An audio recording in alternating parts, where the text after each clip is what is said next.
نەزانین و ستەم پارچە پارچە بوون و پچران هاوڵدانان و گومڕایی بەم شێوەیە بوو بارودۆخ.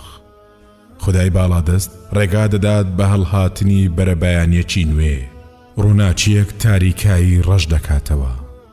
محەممەد صلى الله عليه وسلم نێردراوی خدایە.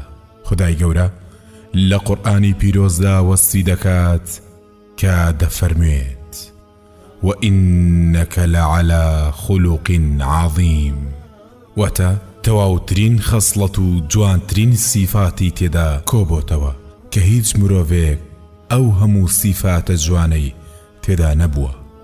لە هەموو کەس ژیرتر بوو، بێوێ نەبووە لە هاوکاری و یارمەتیدانی خەڵک.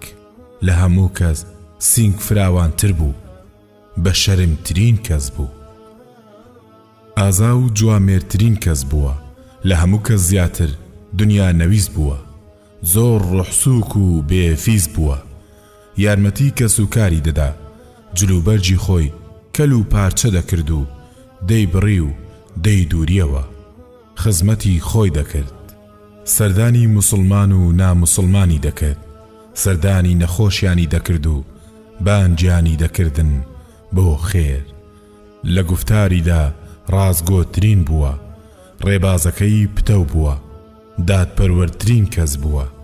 لەگەڵ بێدەسەڵات و لاوازەکان نەرمونیان و لێبوردە بووە، دادگەر و دڵنەرم بووە لەگەڵ ئافرەتان و منداڵان.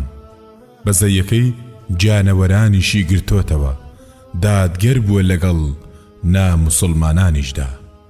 یۆهان غۆتا دەڵێ ئێمە خەڵکی ئەوروپا بە هەموو تێگەیشتنی خۆمان نەگەیشتونە ئەوەی کە موحەممەد پێی گەیشتووە.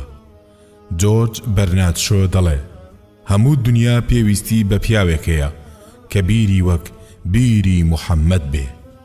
تۆڵستۆی دەڵێ پەیامی موحەممەد صلى الله عليه وسلم هەموو دنیا بەڕێوە دەبات لەبەر گونجانی لەگەڵ هۆش و داناییدا.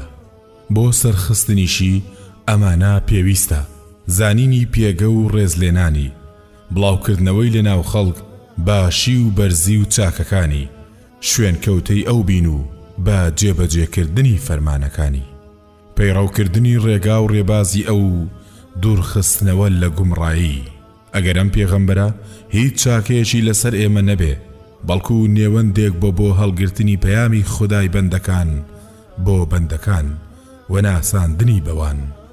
بەڵام هەموو جیهان توانای سوپاسکردن و پاداشدانی نییە.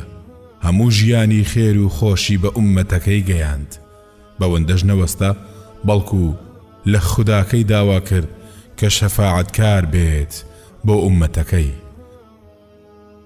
هەموو پێغەمبەرێک دوعاکانیان قبول بووە، هەموو پێغەمبەران دوعاکانیان پێشخست.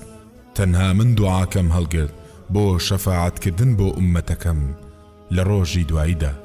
ئەمەش بۆ هەر یەکێکە بمرێ و هاوڵ بۆ خوددا پەیدا نەکات. وما